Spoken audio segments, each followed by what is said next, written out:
When loyalty crosses the line, love can become a weapon. Today, we unravel the haunting story of the Hawthorne family, a sister who sacrificed everything to protect her troubled brother, a home built on secrets, and a choice that shattered them all.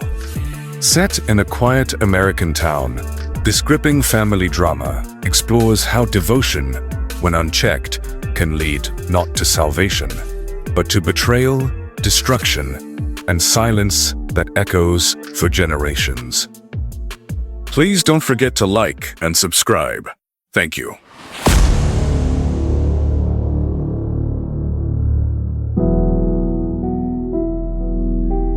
In the quiet town of Millbrook, nestled between rolling hills and winding back roads, the Hawthorne family lived in a modest two-story home with white shutters and a porch swing that creaked with every breeze. To outsiders, they were the kind of family that kept to themselves, never caused trouble, and always smiled politely at the grocery store.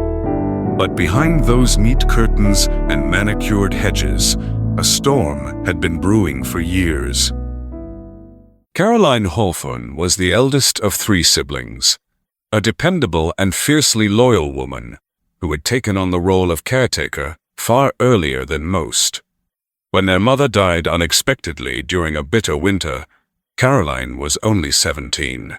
She postponed college, stayed behind, and raised her younger siblings, Elliot, 2 years her junior, and little May, barely 5 at the time. Their father, Bill, was a man slowly unraveling, first with grief, then with bourbon. Caroline held the family together with stubborn devotion, often sacrificing her own dreams to maintain the illusion of normalcy. As the years passed, Elliot struggled. Smart, but volatile. He was often caught in fights, always teetering on the edge of something darker. Caroline defended him tirelessly at parent-teacher conferences, in courtrooms, and later, when his temper found its way into adulthood. She believed he just needed structure, understanding, a steady hand. Even when he was accused of stealing from a neighbor's garage, she stood by him. Even when he drove drunk and crashed into a tree, barely missing a passing cyclist, she shielded him. Her loyalty wasn't just protective, it became blind. May, now in her 20s, had grown quiet and observant. She watched her sister patch wounds, pay bail, and lie to police. Caroline's love had become a weapon, used not to protect the innocent, but to cover the tracks of the guilty. The line between love and complicity had blurred, and May feared what would happen when it finally snapped. One autumn evening, the turning point came. Elliot had recently moved back into the house after a breakup that ended in a restraining order. His moods were unpredictable, his presence oppressive. On that particular night, something in him seemed different, nervous, twitchy, on edge. Caroline noticed, but said nothing, as always. Hours later, sirens shattered the silence of Millbrook. A woman had been attacked outside a gas station 10 miles from the Hawthorne home. Her description of the assailant was chilling and disturbingly familiar. Elliot came home with a gash on his arm and blood on his jacket. He claimed he'd been mugged. Caroline didn't question it. Instead, she burned the jacket in the fireplace and bandaged his arm without a word. The police came the next day, asking questions. Caroline lied, told them Elliot had been home all night. May stood nearby, listening, feeling something break inside her. The lies began to multiply, as they always did. Caroline called in favors, spun a narrative, turned suspicion away from her brother once again. But this time, the consequences would reach further than ever before. The woman who'd been attacked survived, but her trauma carved deep. And as the investigation unfolded, Small inconsistencies began to unravel Caroline's careful web. Neighbors remembered Elliot's car. A clerk remembered his voice. Surveillance footage was grainy but damning. Caroline fought harder, creating alibis, manipulating timestamps, erasing evidence. Her actions were no longer about protection. They were about preservation, about pride, about not letting the world see how far her loyalty had led her astray. May, caught between fear and conscience, began keeping a journal, documenting every lie, every cover-up, every moment Caroline chose family over justice. She didn't want to betray her sister, but she couldn't keep watching her destroy herself for a man who refused to change. The Hawthorne home, once a sanctuary, grew heavy with silence and suspicion. Caroline, who had once held the family together, was now unraveling in the very same way her father had. Elliot remained detached, unrepentant, using Caroline's loyalty like armor. And May, the quiet witness, stood at a crossroads. Loyalty had once been the glue binding them. Now, it was the poison sinking into their veins.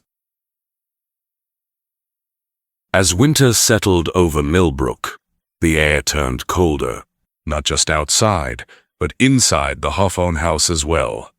The once lively kitchen, where laughter and family dinners once echoed, now felt like a sterile chamber of secrets. Caroline went about her days in robotic fashion, juggling her work at the local clinic with constant surveillance of Elliot, as if sheer vigilance could prevent another outburst, another crime.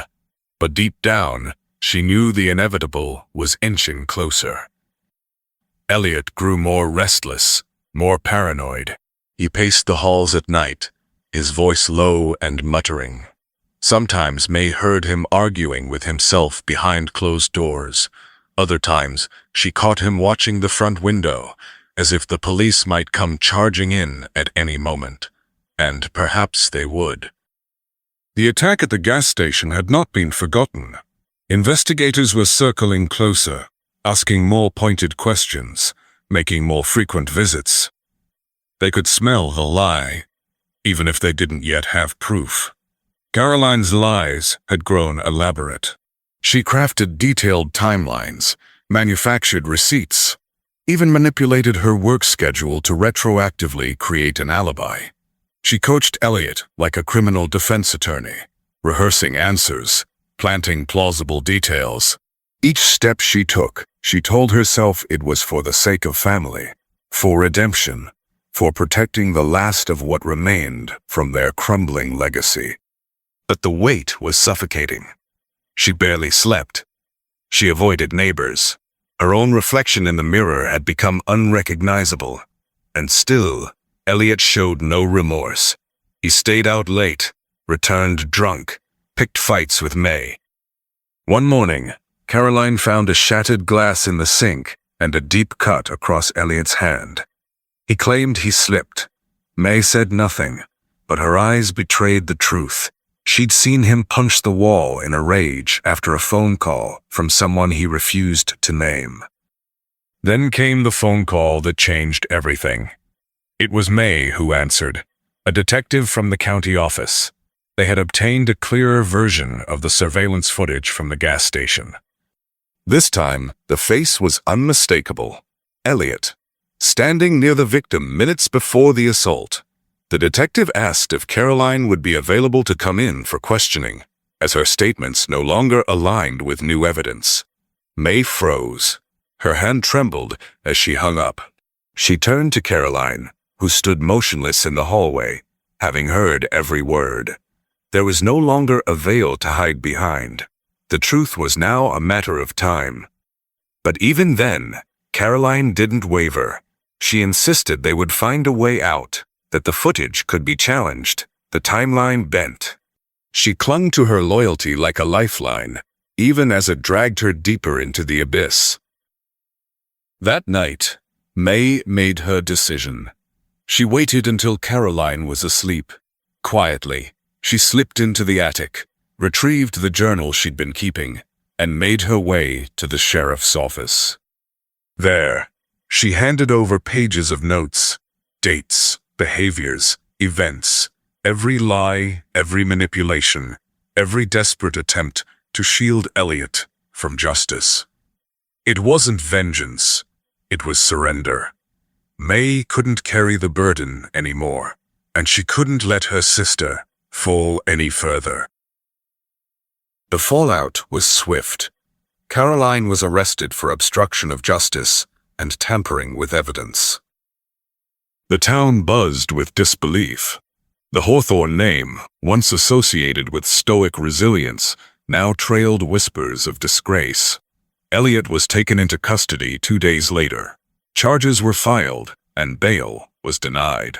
The woman he attacked gave a statement in court, her voice shaking but resolute.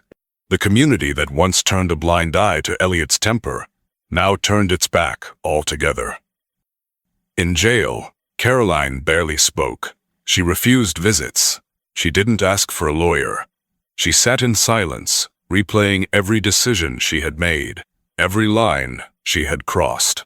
Loyalty, once her guiding principle, had become her undoing.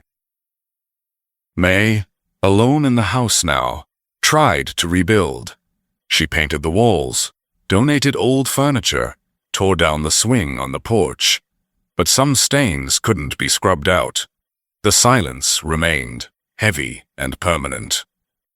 The dark side of loyalty was never about the choices Caroline made in a moment. It was about the pattern she refused to break. The belief that love justified everything. Even the lie, even the crime, even the destruction of the very family she swore to protect. And now, with her sister behind bars and her brother facing a long sentence, May was left with the final, haunting question. If loyalty had brought them this far, what would it take to finally let it go? Months passed. Spring crept into Millbrook, thawing frozen roads and coaxing the trees into bloom. But inside the Hawthorne home, time seemed suspended. May lived alone now. The echoes of a family once bound by fierce, misguided love still lingered in the creaks of the floorboards and the shadows of framed photographs. The silence was different, no longer tense or waiting to rupture, but hollow, like something had been carved out and could never be replaced. Elliot was in county lockup, awaiting trial. The prosecution had stacked the evidence high: video footage, witness statements, prior incidents, and now May's journal. What had once been whispers of suspicion was now an airtight case. The attack at the gas station was not an isolated event. It was the climax of a history long ignored, long excused. Elliot had finally run out of people to protect him, and now he would face the weight of his actions alone. Caroline, charged with obstruction and perjury, was held in a separate facility. Her sentencing was pending, though many speculated the judge would be lenient. She had no prior criminal record, and her actions, though criminal, were rooted in familial devotion. But in the eyes of the court, love was no excuse for subverting justice. Her silence under questioning, her refusal to implicate Elliot further, had been interpreted as regret, or, perhaps, resignation. May visited neither of them. She wrote letters at first, unsure whether to send them. Pages filled with half-formed thoughts, confessions, memories of childhood. She wrote about their mother's death, about the way Caroline used to hum when brushing May's hair, about the time Elliot gave her a hand-carved music box for Christmas. But the warmth in those memories burned now. The weight of everything that came after made it impossible to reconcile the good with the damage. The town, once close-knit and private, had become divided. Some saw Caroline as a tragic figure, a woman destroyed by her loyalty. Others saw her as a cautionary tale, proof that blind devotion could be just as dangerous as malice. Most simply avoided May in public, unsure what to say, unsure how to treat someone who had exposed her own family. Still, May pressed on. She took a part-time job at the library. She started attending therapy sessions through a quiet recommendation from the sheriff's wife. And slowly, she began to speak, not just about the crimes, but about the years that came before. About growing up in a house where silence was the rule and sacrifice was the only language spoken. She came to understand that Caroline's loyalty hadn't begun with Elliot. It had begun the day their mother died, when grief left a teenage girl with 2 siblings and no map. Caroline had worn loyalty like armor, wielded it like a shield. But over time, it had become something else. A cage, forged by guilt, reinforced by denial. May also realized that her own silence had played a part. She had watched Caroline lie, had watched Elliot unravel, and had said nothing. Her journal had been an act of preservation, but also of delay. She hadn't spoken up until it was too late. That truth haunted her more than she expected. One day, a letter arrived, postmarked from the correctional facility, addressed in familiar handwriting. It was from Caroline. In it, there were no excuses, no pleas for forgiveness, just a simple statement. I thought I was saving us, but I see now I was only burying us deeper. I hope you'll live free from this. I never meant for you to carry what I couldn't let go of. May read it once, then twice. She didn't cry. The letter didn't offer absolution. It didn't erase what had happened. But it was the first honest thing Caroline had written in years. The story of the Hawthorns would not end in reunions or redemption. It would end instead in quiet accountability, in the ruins of a family that mistook protection for love, silence for safety, and loyalty for truth. May kept the letter, not as a memento of pain, but as a reminder of what love should never become. The dark side of loyalty had cost them everything. And in the aftermath, only one lesson remained. Sometimes, the bravest act of love is knowing when to stop protecting and start telling the truth. Thanks for watching.